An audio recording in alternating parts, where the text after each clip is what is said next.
Hello बच्चों, कैसे आप सभी। आई होप आप सभी बहुत अच्छे होंगे, मस्त होंगे, दुरुस्त होंगे और बच्चा एग्जाम की तैयारी भी बेहतर तरीके से कर रहे होंगे। तो बच्चों, आज के लेक्चर में, आज के सेशन में आपके लिए एक शानदार सा टॉपिक लेकर आए हैं।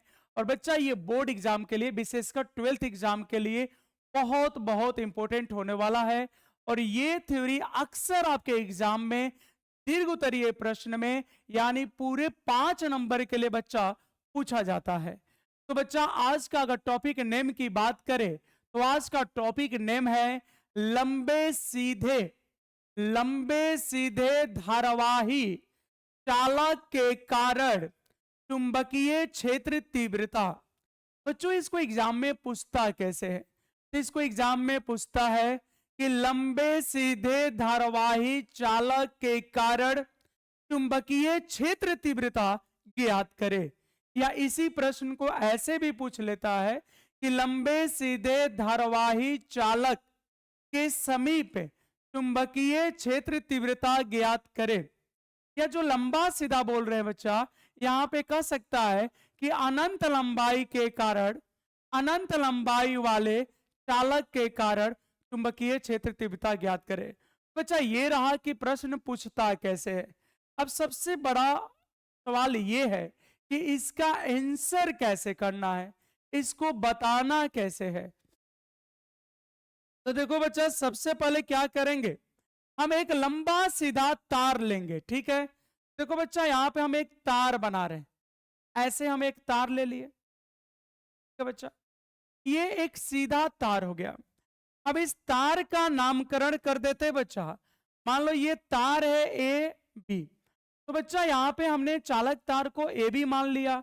और सपोज दैट बच्चा, इससे करंट जा रहा है आई। इससे करंट कितना जा रहा है बच्चा? आई जा रहा। इससे करंट जा रहा आई। अब प्रश्न यह है कि ठीक है, आपको चुंबकीय क्षेत्र तीव्रता निकालनी, तो कहीं तो एक बिंदु होना चाहिए। या तो इधर लीजिए, इधर लीजिए, कोई तो एक बिंदु चाहिए। हाँ भाई, बिंदु तो चाहिए। अब क्या करते हैं बच्चा कि चालक तार के मध्य बिंदु से, कहां से बच्चा? चालक तार के मध्य बिंदु से। जैसे मान लो हम ये मान लेते हैं, ये इसकी मध्य बिंदु है, ये बच्चा इसकी मध्य बिंदु है। और चालक तार के मध्य बिंदु को हमने ओ मान लिया। और यहां से लंबवत दूरी ए पर, लंबवत दूरी ए पर, ऐसे हमने लंबवत दूरी ले लिया। लंबवत दूरी ए पर बच्चा, ये 90 डिग्री का कोण है। लंबवत दूरी ए पर मान लो यहां पे एक बिंदु P है। और बच्चा, इसी P बिंदु पर हमको और आपको चुंबकीय क्षेत्र तीव्रता बतानी है। तो बच्चा, हमने एक लंबा सीधा तार ए बी माना और मान लिया कि इससे विद्युत धारा आई जा रही है। और चालक के मध्य बिंदु O से लंबवत दूरी ए पर एक बिंदु P है। और इसी P बिंदु पर चुंबकीय क्षेत्र तीव्रता बतानी है। अब देखो बच्चा, अगर P को यहां से हम मिला दे, इस लाइन को बच्चा यहां से मिला दे, तो देखो यहां पे एक एंगल बनेगा।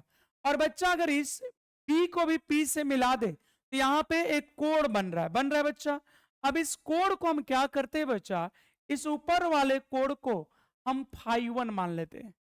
क्या मान लेते हैं बच्चा? φ1। और नीचे वाले कोण को, अगर एक एक्सिस के ऊपर बच्चा कोण अगर हम प्लस मान रहे हैं, अगर कोण प्लस मान रहे हैं तो एक्सिस के नीचे हमारा कोण माइनस होगा। एक अक्ष के ऊपर अगर प्लस मान रहे हैं तो नीचे माइनस होगा। तो बच्चा, इस वाले कोण को मान लेते हैं -φ2।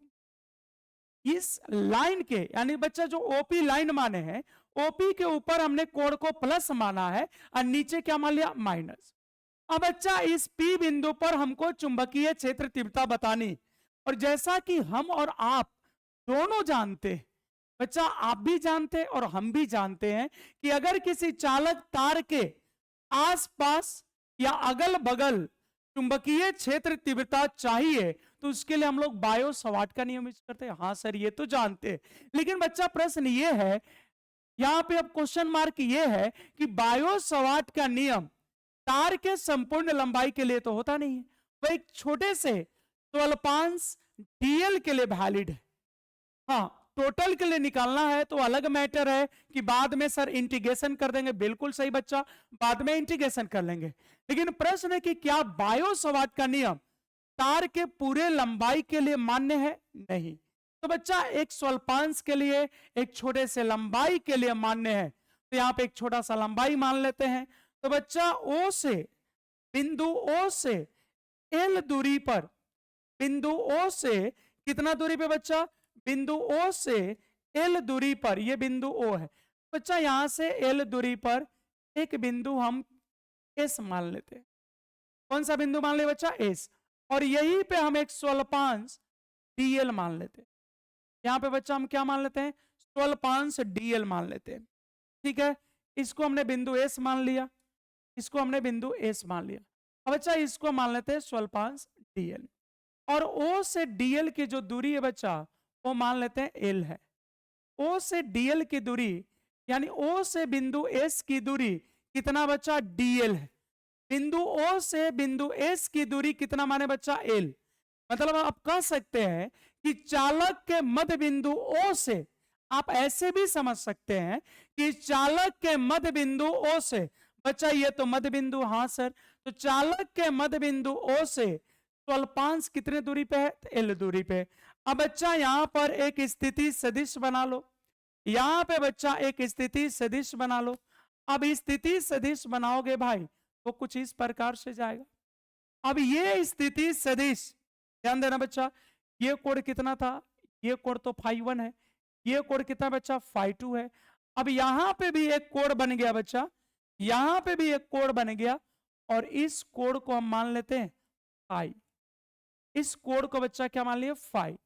यानी ये जो स्वल्पांश डीएल ऐसे कोण बना रहा है, तो बच्चा यहाँ पे स्वल्पांश, ये जो लाइन आ रहा है स्थिति सदिश, इसको हम लोग स्थिति सदिश कहते हैं आर वेक्टर। तो बच्चा ये स्वल्पांश से जो स्थिति सदिश आ रहा है, ये ओपी लाइन के साथ कितना कोण बना दिया? फाई। सीधा सीधा समझो, आर वेक्टर ओपी लाइन के साथ, ओपी लाइन के साथ फाई कोण बना रहा है। और यहाँ स्थिति सदिश जो है स्वल्पांश के साथ थीटा कोण बना रहा है। कितना कोण बना लिया बच्चा? थीटा कोण। ये स्वल्पांश को थोड़ा सा बड़ा करके दिखा दे रहे। तो बच्चा ये स्वल्पांश जो है, ये वाला जो स्वल्पांश डीएल है, ये स्थिति सदिश के साथ कितना कोण बना रहा है? थीटा। बोलो बच्चा इतनी बातें समझ में आ रही है? अब कहोगे नहीं सर एक बार फिर से समझा लो। कोई बात नहीं बच्चा, देखो हमने ए बी एक लंबा तार ले लिया बच्चा, हमने ए बी क्या कर दिया? एक लंबा तार ले लिया। ए बी एक लंबा तार ले लिया और चालक तार से आई धारा जा रही है। ठीक है, अब इस चालक तार के मध्य बिंदु ओ से लंबवत दूरी ए पर एक बिंदु P है, और इसी P बिंदु पर बच्चा, इसी P बिंदु पर आपको चुंबकीय क्षेत्र तीव्रता बतानी है। इसी P बिंदु पर चुंबकीय क्षेत्र तीव्रता बतानी है। इस तार का जो इंड A है, इस तार का जो छोर A है, वह बिंदु P के साथ -φ2 कोण बना रहा है और B φ1 कोण बना रहा है। ठीक है बच्चा, अब चूंकि आप जानते हैं कि चुंबकीय क्षेत्र तीव्रता हम लोग बायो-सवार्ट के नियम से निकालते हैं। चुंबकीय क्षेत्र तीव्रता किसके नियम से निकालते हैं बच्चा? बायो-सवार्ट के नियम से। और बायो-सवार्ट का नियम स्वल्पांश के लिए मान्य है, डीएल के लिए मान्य है। तो इस चालक तार के मध्य बिंदुओं से एल दूरी पर बिंदु एस पर हमने एक स्वल्पांश डीएल माना, और यहां से स्थिति सदिश ये आर वेक्टर है।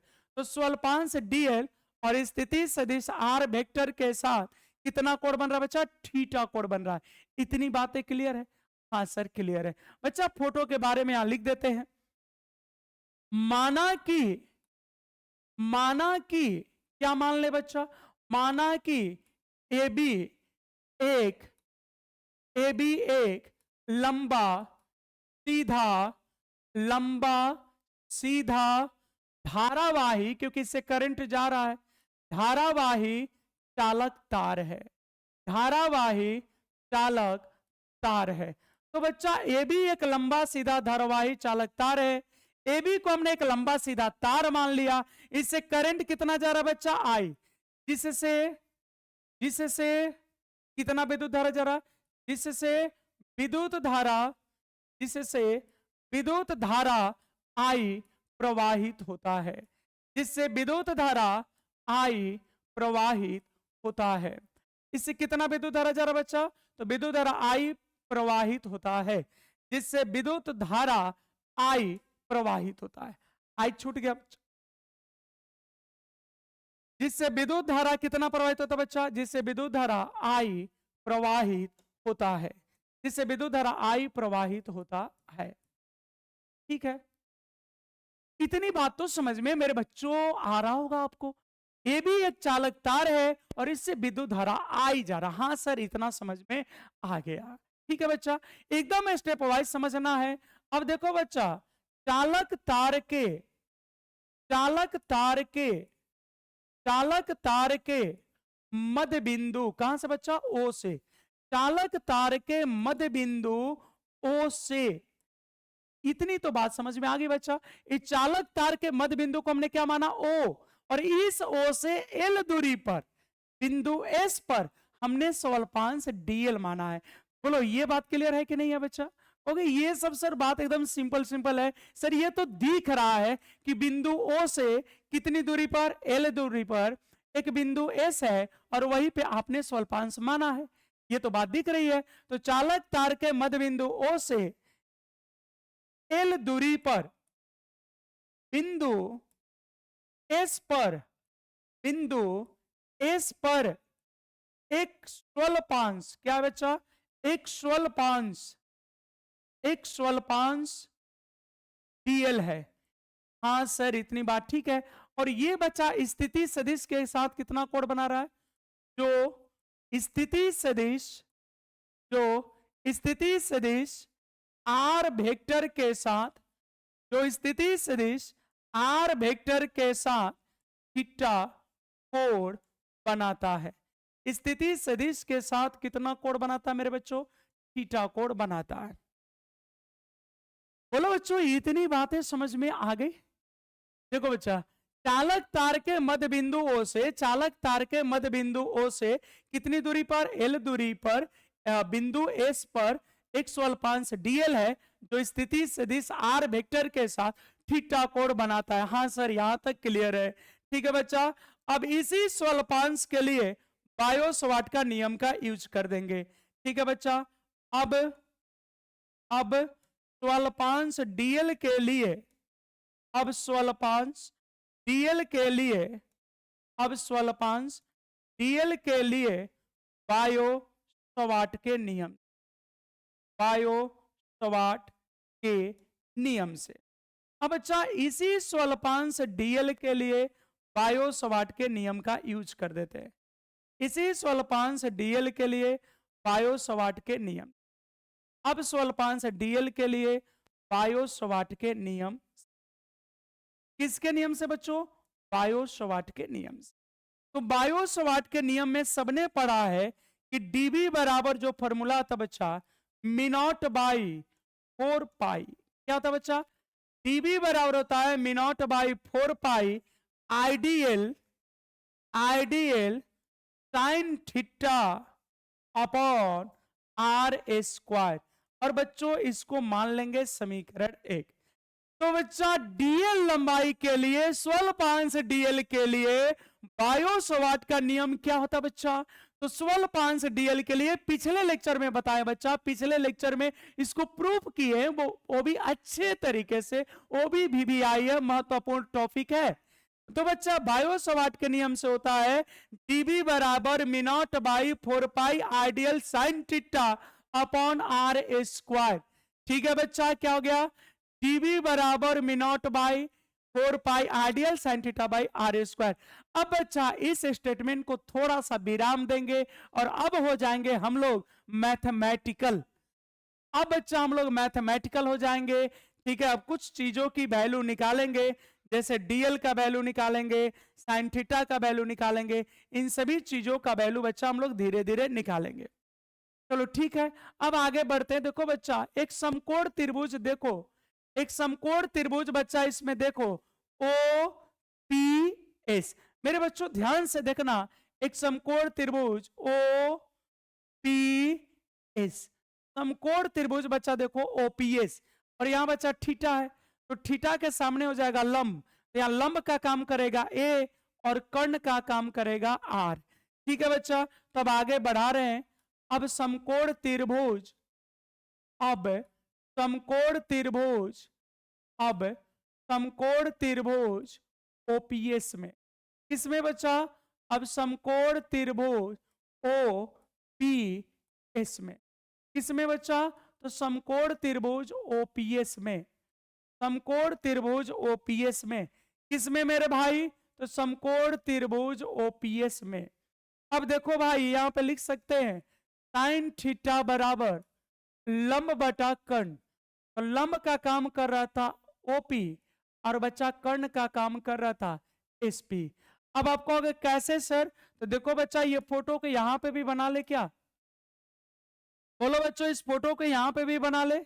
देखो यही है ना ओ पी एस। ये सामने वो भुजा कितनी है? L A R. तो बच्चा एक फोटो वहां पे हम बना ही दे रहे हैं, ठीक है? समकोण त्रिभुज ओपीएस में। देखो बच्चा इस फोटो को एक बार हम बना दे रहे हैं, सेम फोटो को। देखो बच्चा इस फोटो को हम बना दे रहे हैं यहाँ पे, देखना बच्चा ओपीएस। देखो अब यहाँ पे ओपीएस यहाँ पे बना दे रहे हैं। देखो बच्चा ओपीएस ऐसे था, ऐसे था बच्चा ओपीएस। यहाँ पे देखो बच्चा ये हो गया ऐसे। अब ये यहां से एक ऐसे लाइन था, वो इस कलर का एकदम कलर वाइज बता दे, जैसा कलर था बच्चा एकदम वैसे ही बना दे रहे। जिस कलर का था एकदम सेम कलर का वो ऐसे था। तो बच्चा अब एक और फोटो था यहाँ पे, वो भी देख लीजिए बच्चा वो कैसे था। वो इस तरीके से था, बिल्कुल हमने एकदम वैसे ही बना दिया बच्चा। ये वाली एंगल जो थी थीटा थी, ये वाली एंगल बच्चा फाई थी, ये वाला साइड ए था, ये वाला साइड आर वेक्टर था, और बच्चा ये वाला साइड एल था। इसको हमने माना था ओ, इसको माना था पी, और बच्चों इसको माना था एस। बोलो हाँ या नहीं? हो गए सर, यहाँ पे आपने फोटो बना दिया, अब तो सर चीजें आसान हो जाएगी। बिल्कुल बच्चा आसान हो जाएगा। देखो यहाँ पे ये था बच्चा ओपीएस। बोलो हाँ या नहीं बच्चा? अब बार बार पेज पलटने की जरूरत हम लोगों को नहीं पड़ेगा। ये था बच्चा 90 डिग्री का। देखो यही फोटो था ना भाई। देखो यहां पे बच्चा कितना है? एल, ये साइड कितना है? ए, ये कितना है? R vector. ओपीएस, ओपीएस, इसी फोटो को बच्चा हमने वहां पे बना दिया। अब यही से चीजें हो जाएगी बच्चा। देखो अब यहां पे हो गया साइन थीटा बराबर, तो बच्चा जब थीटा हो गया तो लंब का काम करेगा ओपी और कर्ण का काम करेगा एसपी। और ये बच्चा कहानी हो गया। अब लंब का काम कर रहा ए और कर्ण का काम कर रहा आर। तो बच्चा साइन थीटा बराबर यहां हो गया ए बटा आर। साइन थीटा बराबर बच्चा हो गया ए बटा आर। अब देखो बच्चा त्रिभुज के तीनों कोणों का मान 180 होता है।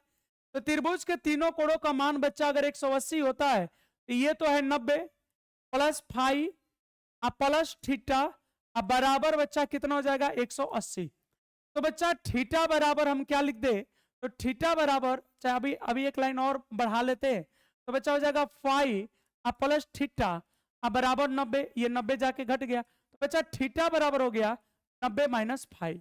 थीटा का वैल्यू कितना हो गया बच्चा? 90 माइनस फाइव।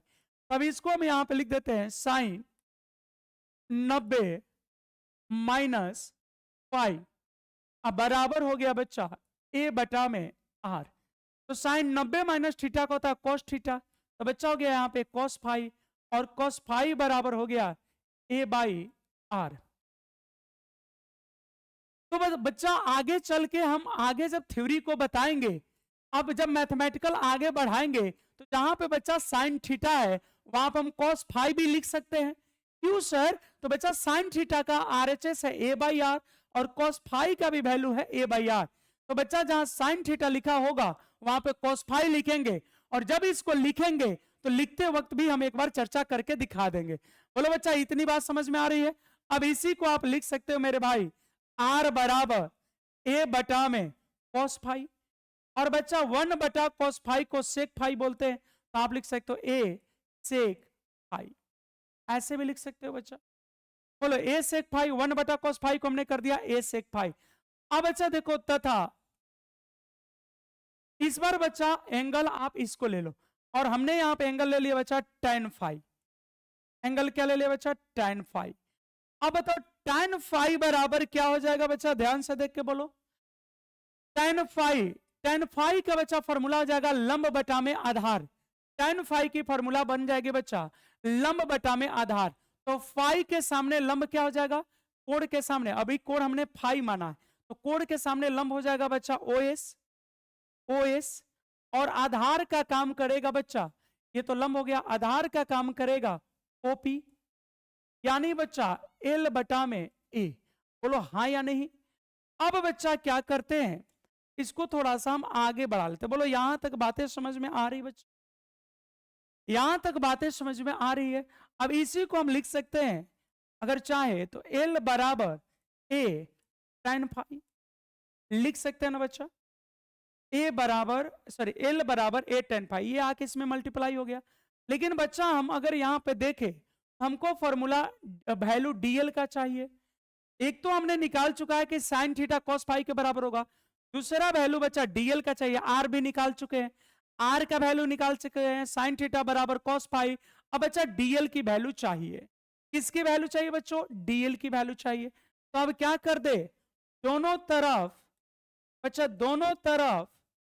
दोनों तरफ फाई के सापेक्ष, दोनों तरफ फाई के सापेक्ष अवकलित करने पर, दोनों तरफ फाई के सापेक्ष अवकलित करने पर, दोनों तरफ किसके सापेक्ष बच्चों, फाई के सापेक्ष अवकलित करने पे। तो बच्चा हम अवकलन कर देते हैं यहां पे, दोनों तरफ फाई के सापेक्ष अवकलित करने पे।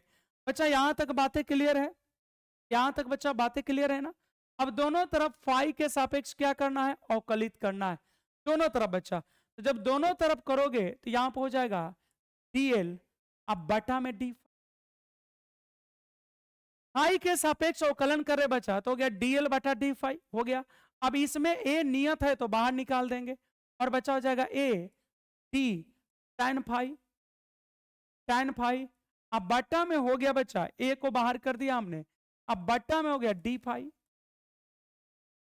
अब बच्चा यहां पे आगे बढ़ाओ तो हो जाएगा डीएल बटा में डी फाई, और इसका अवकलन होता है tan फाई का सेक स्क्वायर फाई।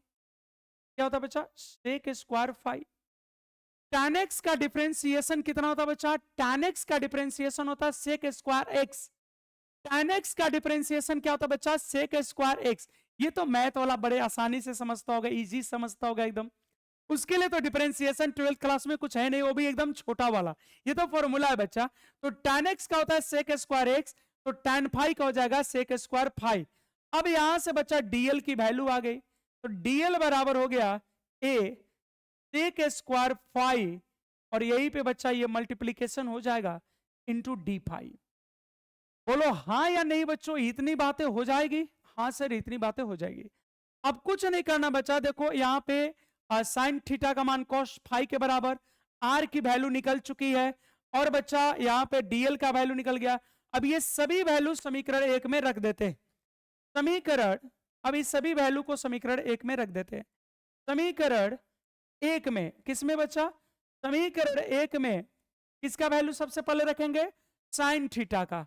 सबसे पहले वैल्यू किसका रखेंगे बच्चा, साइन थीटा। उसके बाद वैल्यू किसका रखेंगे, डीएल का, डीएल, और स्मॉल आर का मान रखने पर। तो बच्चों ये सभी का मान हम वहां पे रख देंगे।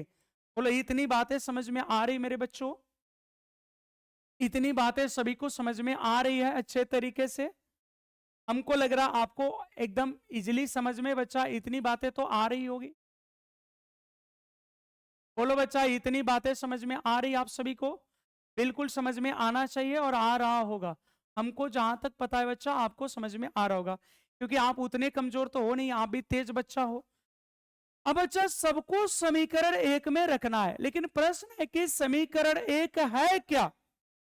जब तक समीकरण एक नहीं आएगा आप कैसे रखोगे। तो देखो बच्चा समीकरण एक क्या था, इसके लिए हमको चलना पड़ेगा पहले पेज पे, वो था बच्चा बायो सवार्ट के नियम से। इसी को हमने माना था समीकरण एक, जो कहानी चली थी बायो सवार्ट के नियम से, जहां पर हमने चुंबकीय क्षेत्र तीव्रता निकाला था स्वल्पांश डीएल के लिए। और ये कहानी थी बच्चा डीवी बराबर mu naught by 4 pi ideal sine theta upon r square हो गया। हाँ सर ये तो फॉर्मूला है और फिलहाल सर हम लोगों को याद है। तो कहानी था बच्चा क्या था बच्चा, तो यहां पे समीकरण 1 में रख दे तो हमारा कहानी हो जाएगा dB बराबर मिनॉट बाई 4 पाई, dB बराबर मिनॉट बाई 4 पाई, ये वाली कहानी हो जाएगी बच्चों, dB बराबर मिनॉट बाई 4 पाई। ठीक है भाई, अब आगे की कहानी बच्चा, आइडियल तो आई के जगह तो आई होगा, लेकिन बच्चा जहां पे डीएल था, क्योंकि हमारा फॉर्मूला तो ये था बच्चा, रफ में समझने के लिए लिख दे रहे हैं, dB बराबर मिनॉट बाई 4 पाई, ये तो हमने लिख दिया, और बच्चा था आई, उसके बाद था डीएल, उसके बाद था साइन थीटा, और तब था बच्चा आर स्क्वायर। ये हम बस आपको रफ के लिए समझा रहे बच्चों। तो देखो मिनॉट बाई 4 पाई हो गया, आई के जगह आई हो गया। अब बच्चा डीएल की वैल्यू चाहिए, तो डीएल का मान कितना है बच्चा, तो डीएल का मान तो है सर ए सेक स्क्वायर फाई, ए डीएल का मान कितना बच्चा, ए सेक स्क्वायर फाई, क्या बच्चा, ए सेक स्क्वायर फाई, क्या बच्चा, सेक स्क्वायर फाई, ए सेक स्क्वायर फाई, और इनटू बचा था डी फाई। इतनी बातें समझ में, हाँ सर। अब साइन थीटा बच्चा यहाँ पे, तो साइन थीटा का वैल्यू कितना है, तो साइन थीटा देखो यहाँ पे ए बाई आर, और कॉस फाई बराबर भी ए बाई आर। बच्चा यहाँ पे देखो साइन थीटा की वैल्यू कितनी है, ए बाई आर, और यहाँ पे कॉस फाई की वैल्यू भी है ए बाई आर। तो बच्चा साइन थीटा जो यहाँ पे था, इस साइन थीटा को हम कर देंगे कॉस फाई, साइन थीटा को कर देंगे बच्चा कॉस फाई, और उसके बाद की कहानी हो जाएगी बच्चा, यहां पे है आर स्क्वायर, तो देखो बच्चा आर बराबर है ए सेक फाई, यहां बच्चा है आर स्क्वायर, और यहां आर की वैल्यू है आर बराबर ए सेक फाई, तो स्क्वायर जब लिखा है तो इस टोटल का वैल्यू का स्क्वायर कर देंगे। तो बोलो बच्चों यहां पे क्या हो जाएगा, यहां पे हो जाएगा, यहां पे देखो बच्चा हो जाएगा ए स्क्वायर सेक स्क्वायर फाई। तो हमको तो बच्चा लग रहा है कि कुछ तो बातें कट जाएगी, कुछ बातें तो यहां कैंसिल हो जाएगी। हाँ सर, सेक स्क्वायर फाई ऊपर नीचे दोनों में कैंसिल, और बच्चा एक ए से ए भी कट जाएगा, ए से ए भी कट गया। अब क्या बच गया बच्चा, तो अब रह गया डीबी, और डीबी बराबर मेरे बच्चों हो गया मिनॉट बाई 4 पाई। अब ये आई जेव के त्यों है, ठीक है सर आई लिख लो, और बट्टा में ए रह गया भाई, हाँ भाई ए रह गया। अब यहां बच गया कॉस फाई आई इंटू डी फाई। तो मेरे भाई मेरे बच्चों, ये जो चुंबकीय क्षेत्र तीव्रता आया, ये तो स्वल्पांश डीएल के लिए आया।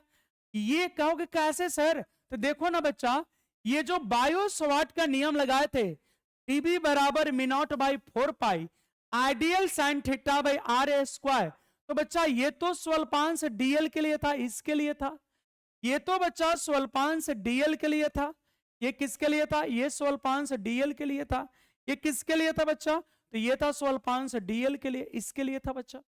तो हमको चाहिए संपूर्ण लंबाई के कारण। तो जब फिजिक्स में कोई भी चीज स्मॉल के लिए निकाल लेते बच्चा, तो टोटल के लिए इंटीग्रेशन कर देते दोनों तरफ। बोलो इतनी बातें समझ में आ रही है। अब क्या लिख दो, अतः चालक के संपूर्ण लंबाई, चालक के संपूर्ण लंबाई के कारण चुंबकीय क्षेत्र तीव्रता होगा, संपूर्ण लंबाई के कारण चुंबकीय क्षेत्र तीव्रता होगा।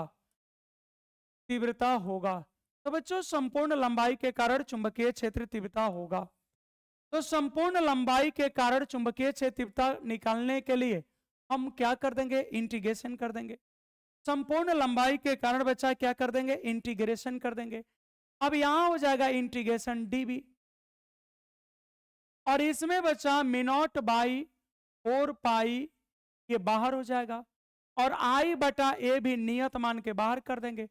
तो बच्चों इंटीग्रेशन हो जाएगी कॉस फाई का आई इंटू डी फाई। बच्चा अब यहां लोअर लिमिट बच्चा बात करें तो आप देखे होंगे बना होगा -φ2, यहां लोअर लिमिट क्या बना होगा -φ2। जब बच्चा तार का एकदम निचला सिरा लेंगे तो मान लेंगे चुंबकीय क्षेत्र तीव्रता B1 था या 0 था, B1 भी मान सकते हो, 0 भी मान सकते हो। चलो बच्चा 0 मान के हम आपको समझा देते हैं। कितना मान के समझा देते हैं बच्चा? 0 मान के ठीक है।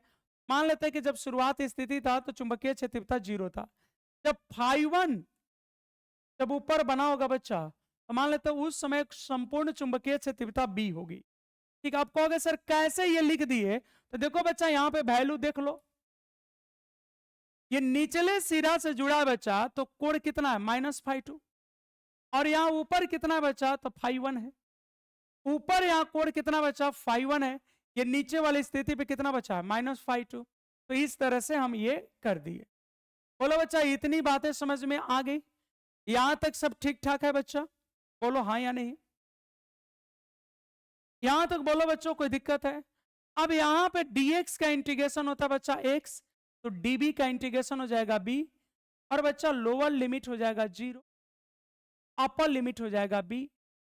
अब इसको आगे बढ़ाएंगे तो बच्चा हो जाएगा μ0 बाई 4 पाई i बटा में a, i बटा में a, μ0 बाई 4 पाई i बटा में a, और cos फाई का इंटीग्रेशन हो जाएगा बच्चा sin फाई, cos फाई का इंटीग्रेशन हो जाएगा बच्चा sin फाई।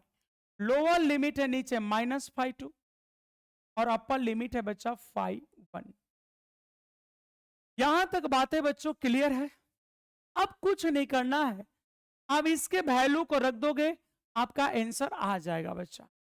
अब सिर्फ इसके वैल्यू को यहां पे रख लेना है। ठीक है। अब इसको सॉल्व कर देना है। अपर माइनस लोअर रखा जाता है डेफिनिट इंटीग्रेशन में। तो बच्चा ये हो गया। एक बार फिर से उसी को हम रिपीट कर दे रहे हैं, रिपीट कर रहे हैं बच्चा।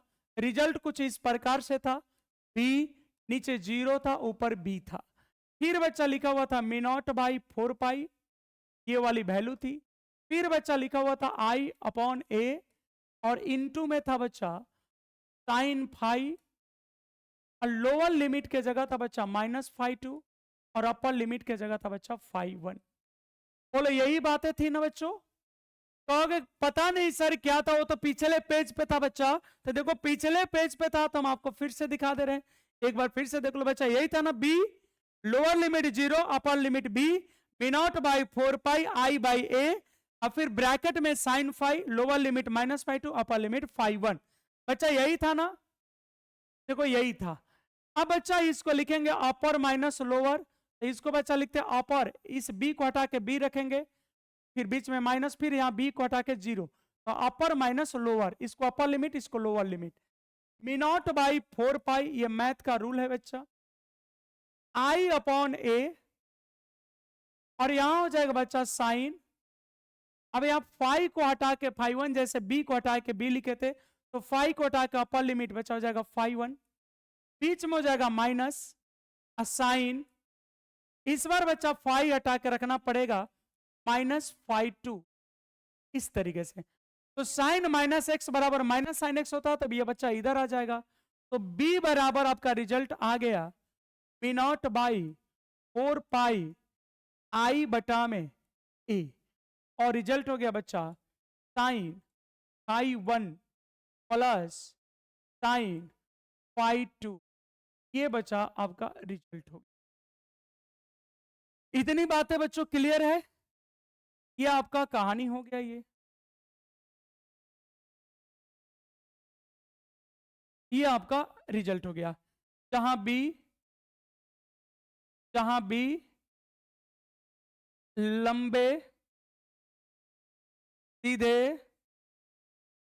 लंबे सीधे धारावाही, लंबे सीधे धारावाही चालक के कारण चुंबकीय